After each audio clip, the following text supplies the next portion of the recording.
배우인 로버트 드니로가 뉴욕에 있는 NYU 대학의 예술대 학생들에게 졸업식 연설을 이제 하게 되었는데, 여러분 그동안 수고 많았습니다. 근데 여러분 이제는 뭐 됐습니다. 이런 이야기를 하면서 굉장히 학생들이 많이 웃고, 그 졸업식 내용이 너무나 이렇게 오늘날 그 미국 현대 그 현실을 잘 반영하고, 그 속에서 어떻게 젊은 사람들이 살아나갈 것인가, 그래서 격려하는 말로 참 좋아서 이제 뭐 올해 졸업식 연설이다 이렇게 그 칭함을 받게 되었다고 합니다. 그 중에 한 가지가 이제 여러분들 이제 예술대학생으로서 뭐 취직 잘 되는 이런 많은 그 과들과 달리 끊임없이 이제 이력서를 내밀고 많은 프로젝트에 뭐 이렇게 도전하게 될 텐데, 수없는 리젝트를 받게 될 것이다. 그래서 여러분이 입은 그 티셔츠 뒷면에 수없는 리젝트 도장이 찍힐 것이다. 하지만 여러분들은 그 티셔츠 앞에 넥스트라는 말을 항상 새기고, 절대 좌절하지 말고 끊임없이 도전하고 이렇게 헤쳐나가도록 격려한 아주 유명한 그 졸업식 연설이 되었습니다. 저는 이것을 보면서 우리 영적인 생활에도 그렇지 않는가, 우리가 오늘 본문의 내용처럼 그 죄로 인해서 수없이 좌절하고 무너지고 쓰러지고 이렇게 리젝트 당하는 이런 상황이지만, 하나님께서는 넥스트 그러니까 예수님의 보혈로 다시 할 수 있다 이렇게 희망을 주시고 결국은 승리하게 하신 이런 하나님의 은혜가 바로 우리 복음이 아닌가 생각이 들었습니다.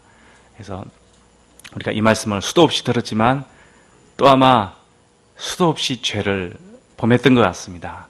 하지만 우리를 향한 십자가의 보혈이 분명하다. 나도 너를 정죄하지 않는다는 이 주님의 사죄의 음성을 우리 심령에 새롭게 새기고 하나님의 자녀로서 우리 새롭게 당당히 서는 그런 시간이 되시기를 기도합니다. 오늘 말씀의 제목은 정죄하지 아니하노니입니다. 다 같이 요절 말씀인 11절 말씀 읽도록 하겠습니다. 11절 시작. 대답하되 주옵나이다. 예수께서 이르시되 나도 너를 정죄하지 아니하노니 가서 다시는 죄를 범하지 말라 하시니라. 기도하겠습니다. 하나님 아버지, 주님의 참 용서의 사랑을 감사합니다. 우리와 또 세상을 볼 때 참으로 어둠에 너무 휩싸여 있지만, 그러나 눈을 들어 참 십자가를 볼 때 그곳에 찬란한 생명의 빛이 있고 진리로 자유케 하는 하나님의 거룩함이 있음을 감사를 드립니다.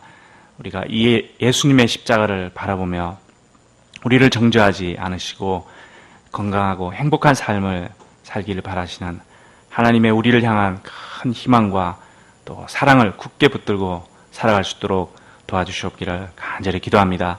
이 시간 태초에 계신 그 주님의 생명, 그 빛이 우리 모든 사람, 각 사람 심령 가운데 비치는 그러한 시간이 될 수 있도록 축복하여 주시옵기를 기도합니다. 예수님의 이름으로 기도하였습니다. 아멘. 오늘 말씀은 무엇이 사람을 살리는가에 대한 이야기입니다. 누구나 즐겁고 떳떳한 삶을 살고 싶어 합니다. 그러나 원치 않는 실수를 저지르고 잘못을 범함으로 부끄러움을 당합니다. 뼈아픈 잘못의 경험은 우리의 삶을 움츠러들게 하고 때로는 깊은 상처가 되어 우리를 죄의식과 좌절감에 빠뜨립니다. 그러나 하나님은 우리가 이런 가운데 머무르기를 원치 않으십니다. 우리를 용서하고 치유하여 건강하고 행복한 삶, 그러한 삶을 살아가기를 원하십니다. 오늘 본문에 나오는 여인도 돌이킬 수 없을 것 같은 그러한 상태에 빠졌습니다. 이때 예수님께서 말씀하셨습니다. 나도 너를 정죄하지 아니하노니. 이 말씀으로 그녀에게 생명의 빛이 비치고 참 자유함이 임했습니다. 주님의 이 생명의 빛이 우리에게도 새롭게 임하기를 기도합니다. 이 말씀으로 우리가 건강하고 행복한 삶을 살아가기를 기도합니다. 오늘 말씀은 7장부터 이어지는 초막절과 관계된 사건입니다. 초막절의 두 큰 행사는 실로암에 물을 붓는 물의 축제, 또 성전에서 횃불을 들고 다니는 불의 축제로 이루어져 있었습니다. 예수님은 이번 초막절을 통해 생수의 근원이요 또 세상의 빛으로 임하셨습니다. 이제 모든 축제가 끝났습니다. 우리가 지난주인가요? 지지난주인가요? 캠퍼스에 그 떠들썩하던 축제 현장이 조용해졌습니다. 모든 축제가 끝났습니다. 사람들은 다 각각 집으로 돌아갔고 예수님은 감람산으로 가셨다가 아침에 다시 성전으로 나와 백성들에게 말씀을 가르치셨습니다. 집으로, 감람산으로, 성전으로 이 세 가지 방향 묘사는 백성들과 예수님의 삶의 단면을 보여주고 있습니다. 사람들은 명절이 끝나자 모두 집으로 돌아가 편히 쉬었지만 예수님은 하나님께 나아가셨습니다. 누가복음 21장 37절을 보면 예수님께서 낮에는 성전에서 말씀을 가르치시고 밤에는 감람원이라는 산에 가서 쉬셨다 하였습니다. 그리고 하나님과 깊은 교제를 가졌을 것입니다. 예수님의 집은 어디입니까? 예수님의 집은 하나님이 계신 곳이었습니다. 아침에 성전에서 예수님은 백성들을 다시 만나셨습니다. 예수님의 말씀으로 인해 백성들의 마음에 생수의 강이 흐르고 아침 햇살 같은 밝은 생명의 빛이 비추게 되었습니다. 이처럼 하나님의 말씀이 있는 곳은 어디에나 생수의 강이 흐르고 생명의 빛이 비추게 됩니다. 예수님이 앉아 백성들을 가르치고 계실 때 서기관들과 바리새인들이 한 여자를 끌고 가운데 세우고 말했습니다. 선생이여, 이 여자가 간음하다가 현장에서 잡혔나이다. 모세는 이러한 여자를 돌로 치라 명하였거니와 선생은 어떻게 말하겠나이까? 그들이 이렇게 말함은 고발할 조건을 얻고자 하여 예수님을 시험하고자 했기 때문입니다. 그들이 무엇을 예상했을까요? 아마 사랑의 예수님이 돌로 치지 말라 이렇게 말할 것으로 예상했을 것입니다. 그러면 아이고 됐다, 모세의 율법으로 당신을 고발합니다 이렇게 말하고자 했습니다. 여기서 우리는 간음이라는 죄의 세력을 보게 됩니다. 간음은 우상숭배, 살인과 함께 유대의 3대 죄에 속한다 할 수 있습니다. 우리가 조금 전에 십계명을 암송하였는데 십계명에는 처음에 주로 이제 우상숭배하지 마라, 하나님의 이름을 거룩히 이렇게 함부로 부르지 마라, 우상숭배 금지에 대한 계명이 많습니다. 그 이후 살인, 간음, 도둑질, 거짓 증거, 탐심과 같이 이렇게 여러 가지 금지의 규정들이 나옵니다. 우리가 살인을 하지 말라, 살인을 하지 않는 것처럼 간음도 하지 말아야 하는 것입니다. 간음을 우리가 어떻게 정의를 할 수 있을까요? 간음, 또 행음, 이런 여러 가지 이제 표현들이 있는데 대체로 사전이라든지 또 우리 사회 통념이라든지 또 성경에서 이렇게 흐름 가운데 이야기하는 간음이라는 이 개념은 부부가 아닌 남녀가 갖는 성관계를 말합니다. 그래서 결혼 전이든 결혼 후든 부부의 관계성, 또 가정이라는 테두리, 그것을 벗어난 성관계, 이것을 간음으로 이야기하고 있습니다. 하나님은 애굽에서 노예 생활하던 이스라엘을 큰 소망 가운데 당신의 백성으로 부르시고 언약 맺으셨습니다. 그리고 소망을 두셨습니다. 너희들이 어떤 자들이 되어야 할 것인가? 애굽 백성인가? 가나안 백성인가? 메소포타미아 백성인가? 아니라는 것입니다. 하나님의 백성, 그것은 바로 거룩한 백성, 제사장 나라라는 것입니다. 그리고 그 모습을 율법을 통하여서 조목조목 말씀해 주셨습니다. 레위기 20장 10절에는 남의 아내와 간음하는 자는 그 간부와 음부를 모두 죽이라 되어 있습니다. 이어서 근친상간, 동성애, 심지어 짐승까지 부부가 아닌 다른 대상과의 다양한 음행의 죄를 열거하고는 죽음으로 엄격히 다스리도록 하였습니다. 우리는 성경에 이러한 내용이 있다는 것이 너무나 충격적이지만 이것은 바로 인간의 삶을 잘 반영하고 있습니다. 이러한 음란의 모습은 가나안의 죄악된 풍속이었습니다. 하나님은 이제 그 요단강 동평에서 이스라엘 백성들을 모아놓고 모세를 통해서 이렇게 하지 마라 말씀하시는데 그 이유는 이제 가나안 요단강을 건너가서 가나안 땅에 살게 될 때 그 백성의 풍습이 이러니까 이렇게 살지 말라 그렇게 말씀하시는 것이 바로 레위기나 신명기 말씀인 것입니다. 하나님은 당신의 백성이 이런 이방의 가증한 풍속이라고 표현을 했습니다. 가증한 풍속을 쫓지 말라. 대신에 하나님의 형상을 쫓아 거룩한 백성, 순결한 백성으로 살아가라 말씀하셨습니다. 이것은 젖과 꿀이 흐르는 땅을 이제 유업으로 받아서 살아가게 될 때 그 하나님의 축복을 계속 누리는 그러한 길이기도 한 것입니다.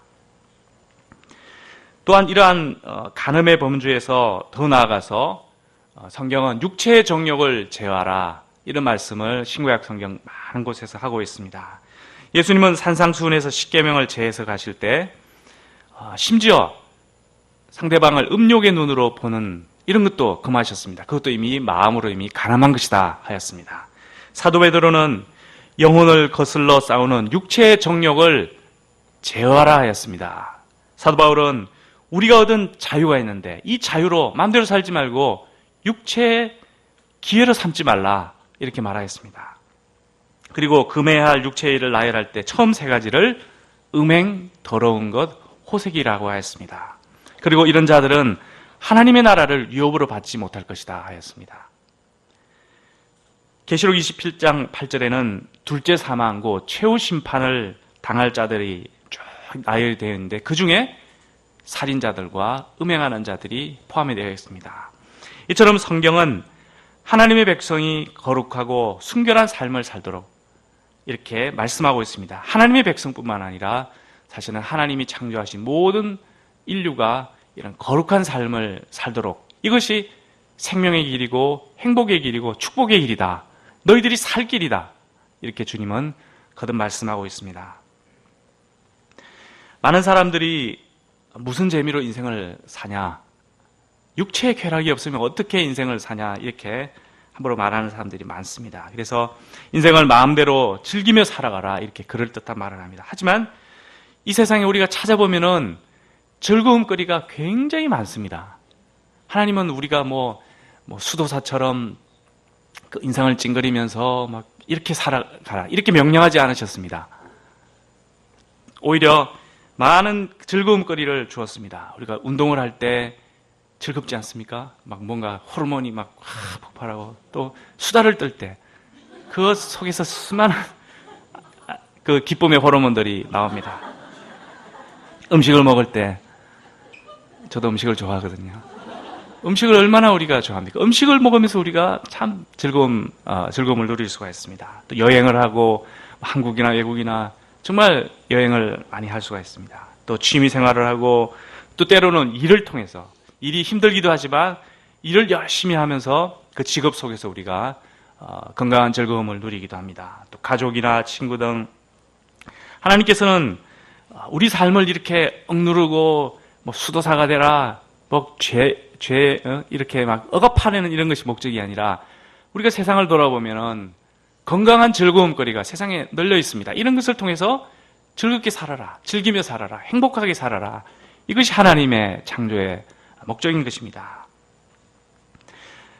그리고 넘지 말아야 할 것도 있습니다. 마치 어린아이가 뭐 불에 손을 대면 안 되는 것처럼 엄마가 금지시키는 것처럼 넘지 말아야 할 통제선을 율법을 통해서 쭉 교정해 주셨습니다. 이는 마치 에덴 동산의 모든 실과를 너희가 마음껏 먹을 수 있지만 선악을 알게 하는 나무의 실과는 먹지 말라.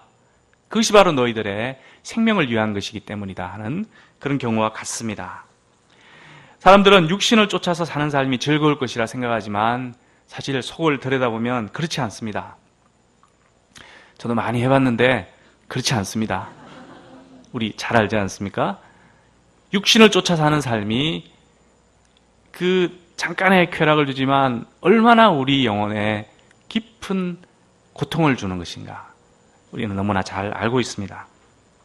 또 만약 간음을 이제 부부와 가족이라는 그 울타리 위에서 간음을 행한다 할 때 이것이 얼마나 그 자신과 배우자와 자녀들에게 엄청난 고통을 주는 것인가 이런 것을 생각을 해야 합니다.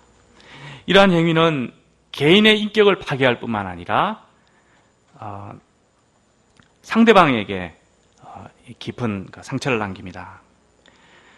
그래서 사람들은 또 이렇게 또 다른 방안을 냈습니다. 죄의식을 갖지 마라. 애당초 그것은 죄가 아니기 때문에 죄의식을 갖는 그 자체가 문제가 있다. 왜 바보같이 죄의식을 갖는가? 이렇게 이야기를 합니다. 하지만 이것은 마치 눈 가리고 아웅하는 식입니다.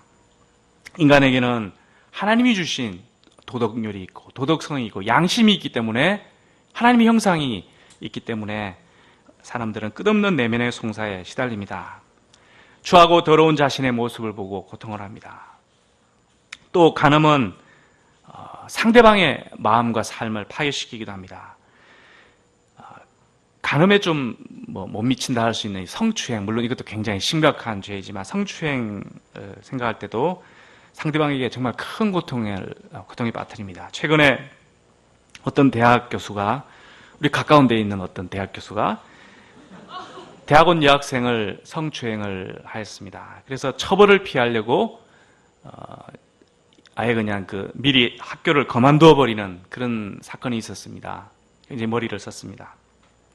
그 학생과 어머니는 이렇게 억울한 일을 당하고도 법망을 이렇게 피해가는 그 가해자를 볼 때 너무나 마음이 원통하고 괴롭고, 그래서 이제 그 엄마의 친구가 페이스북에서 이제 그 두 모녀가 이렇게 걸어오는 모습을 묘사를 했는데 마치 그 해골 두 개가 걸어오는 것과 같아. 정말 말은 이렇게 하지만 얼마나 고통에 시달리며 피골이 상접한 그런 상태가 되었는가.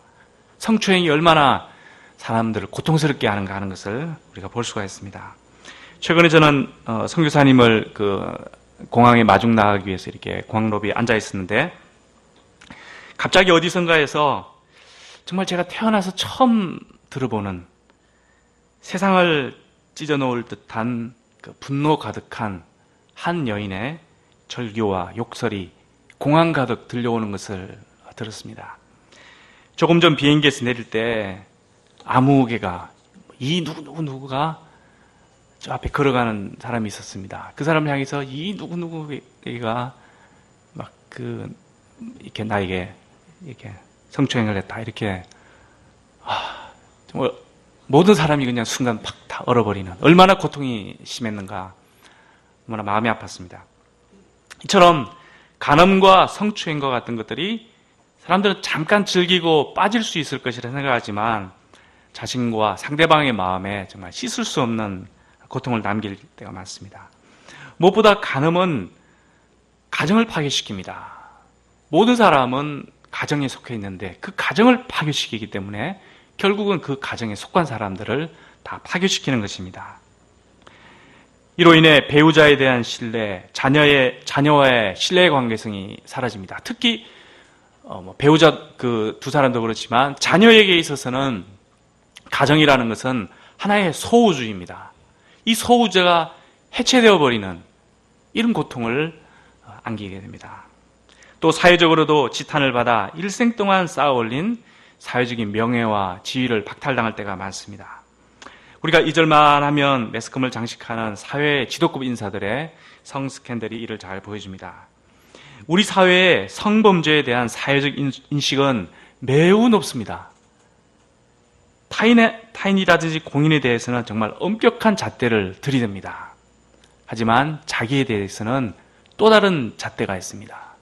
마치 성경에서 그만 이중잣대를 이중저울을 쓰지 말도록 하는 그것을 우리가 사용하고 있는 것입니다. 그 이유는 내가 좋으면 괜찮다는 것입니다. 내 감정이 소중한데 내 감정을 쫓아하는데 무엇이 문제인가 이렇게 말을 합니다. 물론 일리가 있습니다. 자기의 감정은 매우 소중한 것입니다. 그렇다고 아무렇게나 해서는 안 되는 것입니다. 이 소중한 나의 감정으로 남을 죽일 수가 있겠습니까? 감정이 폭발해서 막 너무 미워서 견딜 수가 없어서 이 소중한 감정을 내가 이렇게 병들이지 않기 위해서 남을 죽일 수가 없는 것처럼 이 소중한 감정, 이끌어오는 소중한 감정을 주체하지 못해서 간음을 해서도 안 되는 것입니다.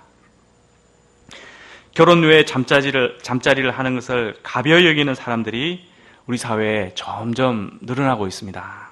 심지어는 많은 교회 청년들 중에도 분별 없이 이런 세속적인 가치관을 받아들이는 자들이 많이 늘어나고 있습니다.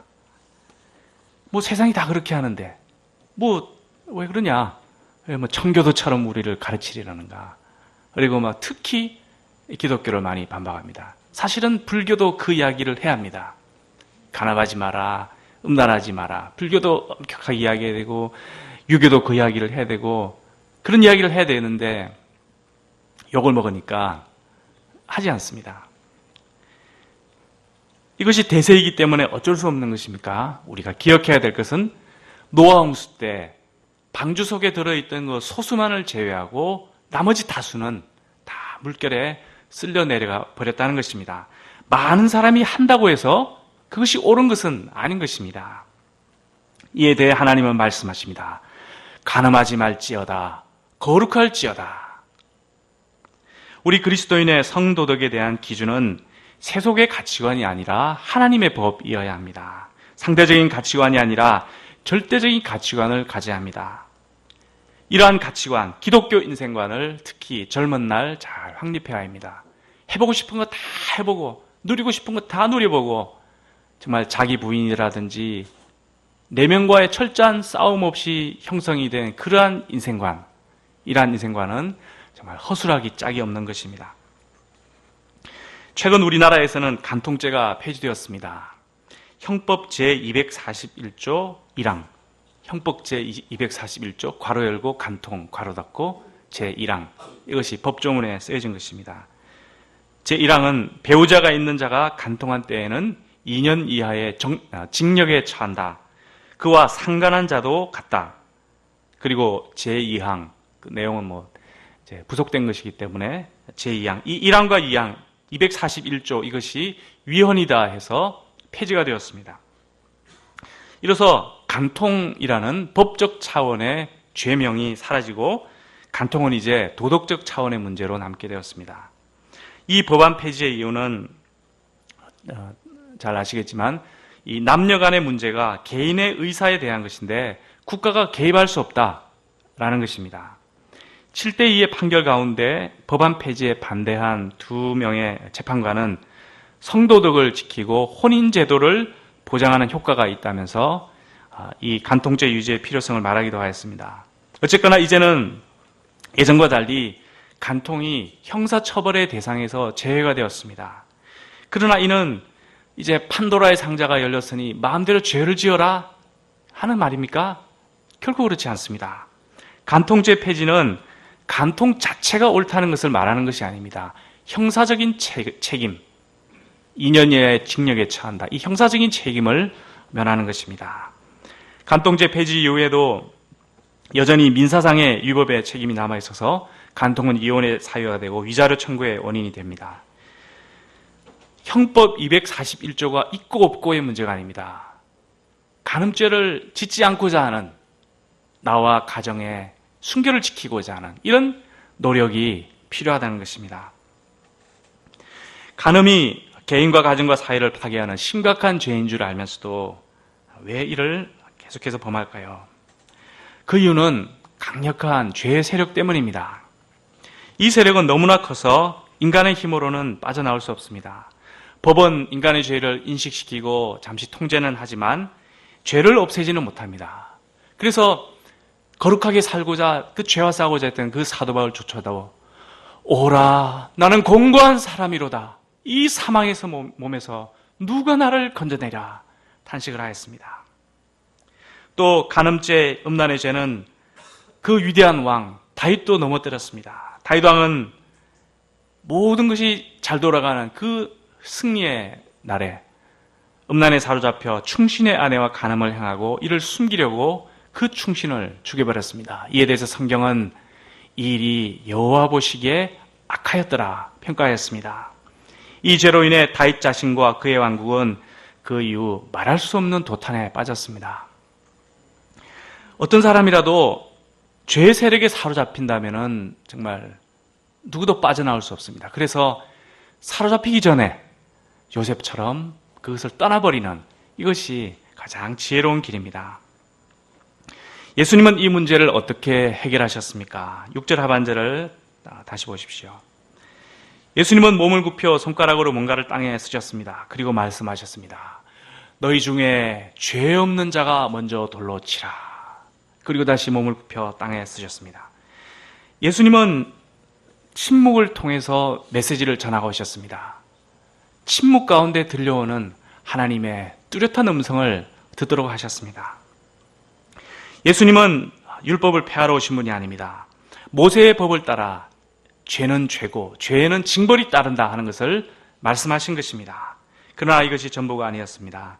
죄 없는 자가 먼저 돌로 치라 하심으로써 자기 자신을 돌아보도록 하셨습니다. 아무도 칠 수 없지 않냐 하며 그들의 정죄의식에 도전하시고 여인을 살리고자 하셨습니다. 이 말씀을 듣자 사람들은 양심의 가책을 느끼고 자기 지은 죄를 기억하고 하나씩 둘씩 그 자리를 떠나고 말았습니다. 위선도 그리워라는 글을 쓰신 분이 있습니다. 일제강점기를 믿음으로 헤쳐나갔던 김교신 선생은 죄를 짓고도 부끄러움을 모르는 당시 조선의 행태를 향해서 바리새인의 위선도 부끄러운 시대다 이렇게 한탄을 하였습니다. 위선적이란 말은 그것이 죄라는 것을 인식하고 숨기고 싶어하는 그 마음인데 물론 위선도 잘못된 것입니다. 죄를 죄로 인식하고 있다는 것입니다. 내가 이거 안 해야 된다 이런 생각이 있다는 것입니다. 위선도 그립다는 것은 무엇입니까? 죄를 죄로 인식하지 않는 뻔뻔함이 있다는 것입니다. 양심의 가책을 느끼지 못하는 시대, 죄를 죄로 인식하지는 못하는 시대, 오늘날 국호는 조선에서 한국으로 바뀌었지만 여전히 위선도 그리운 시대입니다. 양심의 가책을 느끼는 사람들에게는 희망이 있습니다. 자신도 똑같은 죄인이라고 인정하고 죄를 죄로 인식하는 것, 이것이 문제 해결의 출발점입니다. 침묵 속에서 자기를 성찰하는 것, 이것이 구원의 출발입니다. 침묵 속에서 자기를 성찰하는 것, 사실 이것은 스님들이 잘하는 것입니다. 성찰이란 이 단어들, 불교 용어이죠. 기독교인은 우리가 무엇을 하고 있습니까? 사실 침묵 속에서 성찰하는 이런 시간이 많이 필요합니다. 특히 이제 수도원 운동이 이런 가운데 일어났고, 오늘날 그 목회자들은 말할 것도 없고, 우리 모든 성도들이 침묵 속에서 자기를 성찰하고 돌아보고 회개하고 빛을 찾는 이런 자세가 너무나 필요한 시대입니다. 양심의 가책을 느낄 수만 있다면 어떤 문제를 해결할 수 있을 텐데 우리가 어떻게 죄를 깨닫게 할 수 있을까요? 정말 어렵습니다. 남의 문제가 아니라 우리 자신을 돌아보면 정말 죄를 깨닫는다는 게 참으로 어려운 일입니다. 우리가 예수님을 살펴볼 때 예수님은 말씀을 던지시고 침묵 속에서 기다리셨습니다. 말씀이 양심에 부딪힐 때까지 기다리는, 사람이 죄를 깨닫기 위해서는 누가 푸시하고 되지 않습니다. 말씀이 부딪혀 올 때만 죄를 깨닫게 되기 때문에 말씀을 잘 조근조근 아주 날카로우면서도 은혜로우면서도 또 올바른 이런 말씀을, 정확한 말씀을 이야기하고, 그리고 그 말씀이 사람의 마음에 부딪히도록 기다리는 이런 자세, 이것이 바로 예수님의 방법입니다. 우리는 오늘날 한국 사회가 얼마나 음란으로 병들었는지를 잘 압니다. 그리고 얼마나 죄를 죄로 인정하지 않는 양심이 죽은 사회인지도 잘 압니다. 심지어 믿는 젊은이들까지 세속사회의 영향을 받아 혼전 성경험과 동거를 아무런 생각 없이 따라하는 경우가 많습니다. 그러나 이것은 하나님의 뜻이 아닙니다. 이방 문화입니다. 이방 풍습을 무분별하게 받아들이는 것은 이러한 것을 마치 유연한 세계관을 갖고 또 삶의 폭을 넓히는 것처럼 이렇게 자꾸 사람들은 심습니다. 그러나 정말 폭넓은 것이 무엇입니까? 온 세계를 창조하시고 섭리하시는 그 하나님의 뜻을 품는 것, 이것보다도 더 큰, 더 넓은, 더 폭넓은 세계관이 어디 있겠습니까? 하나님은 사람의 연약함을 이해하시지만 자기 백성이, 또 우리 인생들이 죄악된 이런 삶을 쫓아 살기를 원치 않으십니다. 순결하고 거룩하고 정의로운 삶을 사는 백성, 이러한 백성이 되기를 원하십니다. 이로써 자기 백성이 자기 자신을 지킬 뿐만 아니라 이것은 바로 거룩한 백성의 문제입니다. 더 나아가서 세상을 향해서 이러한 삶을 통해서 제사장 나라로서 하나님의 거룩함을 나타내는 것, 거룩한 백성, 제사장 나라, 이러한 소망을 하나님이 두셨습니다. 2000년 전 음란으로 깊이 병들어가던 로마 제국은 당시 그리스도인들의 순결한 삶을 보았습니다. 그들은 그리스도인들을 이렇게 불태우기도 하고 사자밥으로 내던지기도 했지만, 이제 로마 제국 내에서 순결한 처녀와 청년은 자기들 속에는 없고 그리스도인들 속에만 있구나 하는 것을 그들은 깨달았습니다. 결국 로마는 기독교를 받아들여 국교로 삼음으로써 창금을 순결 앞에 내려놓았습니다. 세상 모두가 음란을 쫓을 때 그렇게 살지 않는 사람들이 있다면 세상은 이러한 삶이 존재함을 보고 양심의 찔림을 받고 삶의 방향을 돌이키게 될 것입니다. 이것이 순결의 힘이요 거룩의 힘입니다. 너무나 무기력하고 나약하고 이렇게 보이지만 순결과 거룩은 진정 힘이 있는 하나님의 것입니다. 우리의 삶을 하나님 앞에서 묵묵히 살아감으로써 사람들로 하여금 양심의 가책을 느끼게 하는 것, 부끄러워할 줄 알고 회개하고 돌이키게 하는 것, 그래서 진정으로 치유받고 회복받고 복된 삶을 살도록 하는 것, 이것이 바로 세상을 향한 그리스도인의 책무입니다. 그러나 내면적으로는 우리는 오늘날 로마와 같은 한국 사회에서 로마 시민권자로 살아갑니다. 하지만 내면적으로는 그리스도인으로 살아가야 합니다.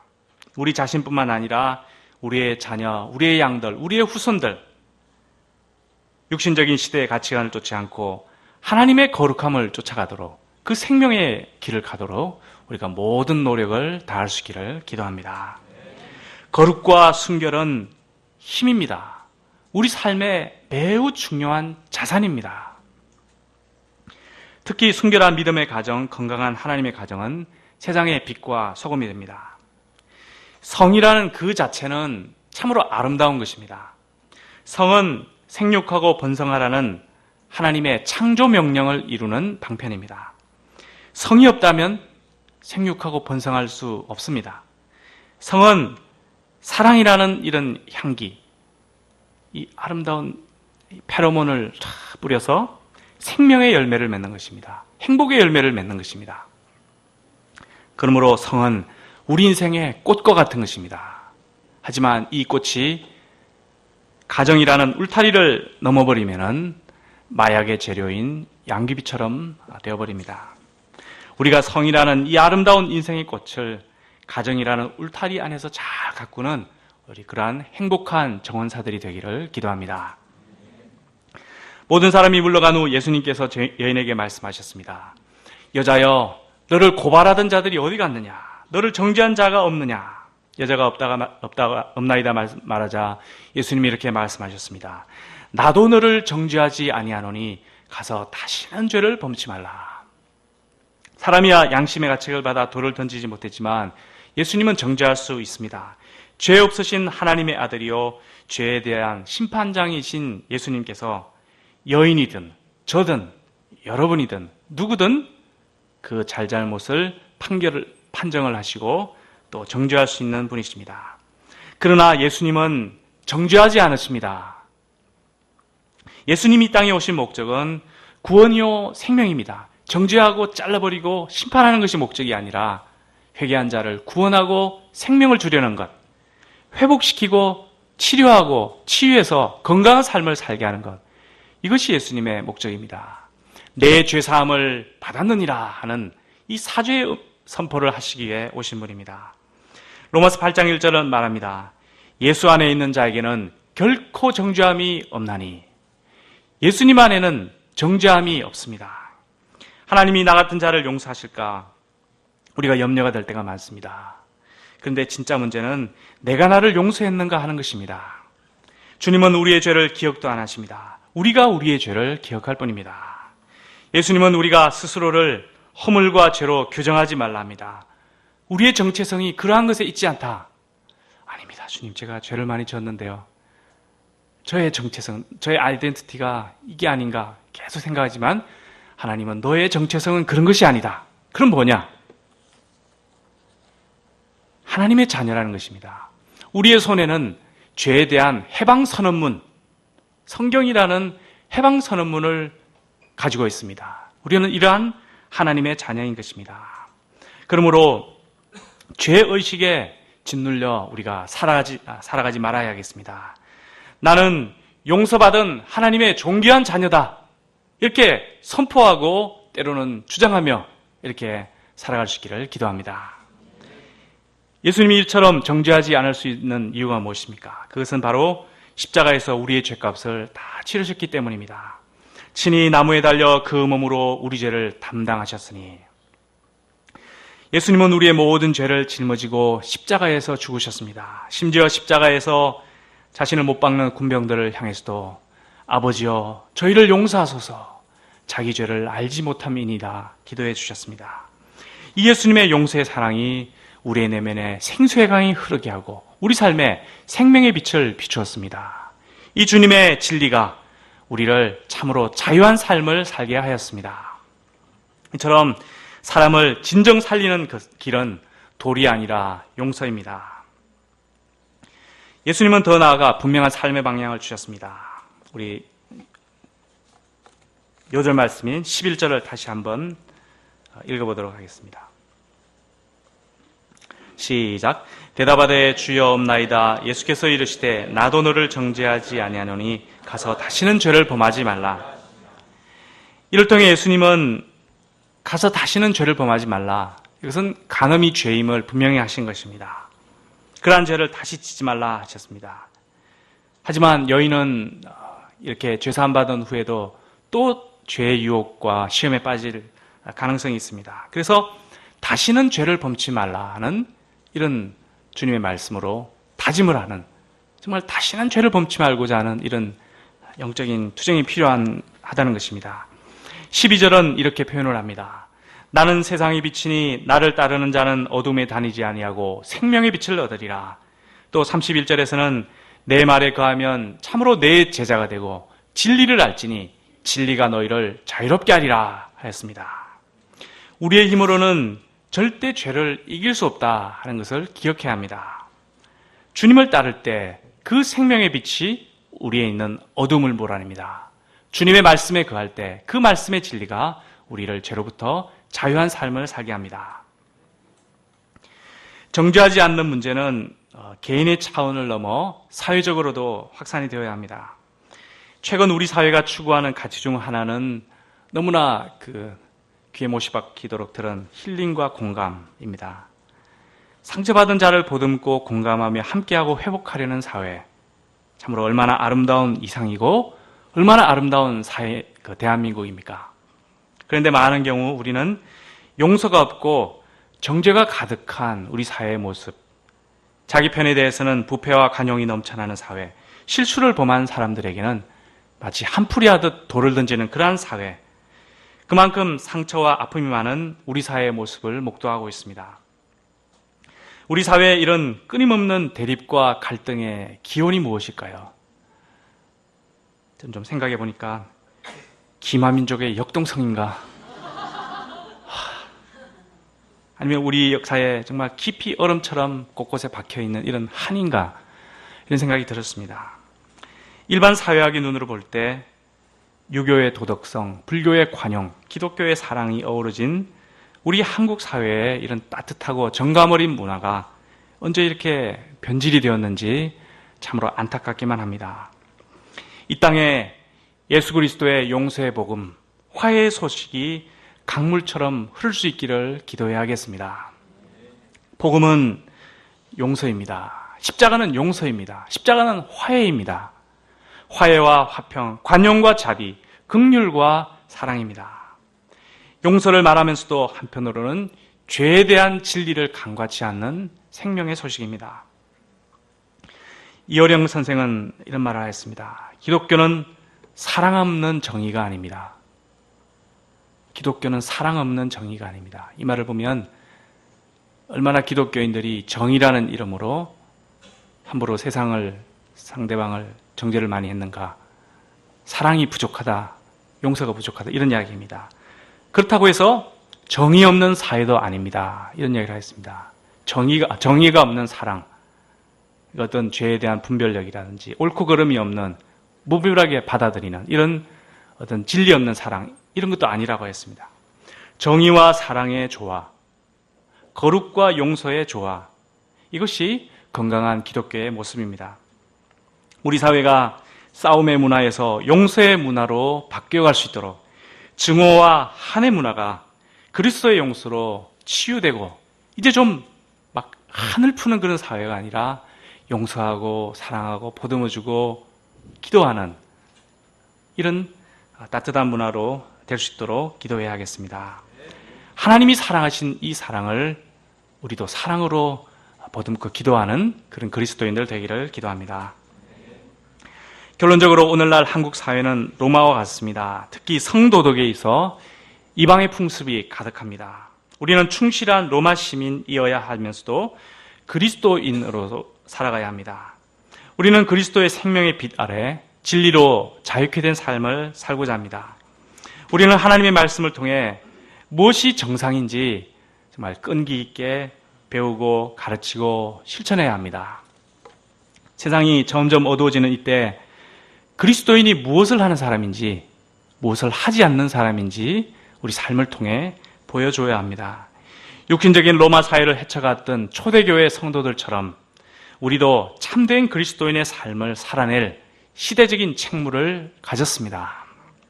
나도 너를 정죄하지 아니하노니 가서 다시는 죄를 범하지 말라. 이 말씀을 쫓아 용서의 사람, 순결의 사람, 하나님의 자녀로 살아갈 수 있기를 기도합니다. 주님께서 연약한 우리를 도와주시기를 기도합니다. 기도하겠습니다. 하나님 아버지, 우리를 정죄하지 않으심을 감사합니다. 저희들이 참 용서의 사랑을 받은 자이지만 얼마나 화가 많고 욕이 많고 정죄가 많고 증오가 많은 이런 비참한 죄인들인가 돌아보게 됩니다. 또 세상에 이런 죄의 유혹에 얼마나 참 빠지기 쉬운 또 참 많은 경우 또 빠져버리는 이런 연약하고 죄악된 자들인가 고백하고 주님의 긍휼과 용서를 구합니다.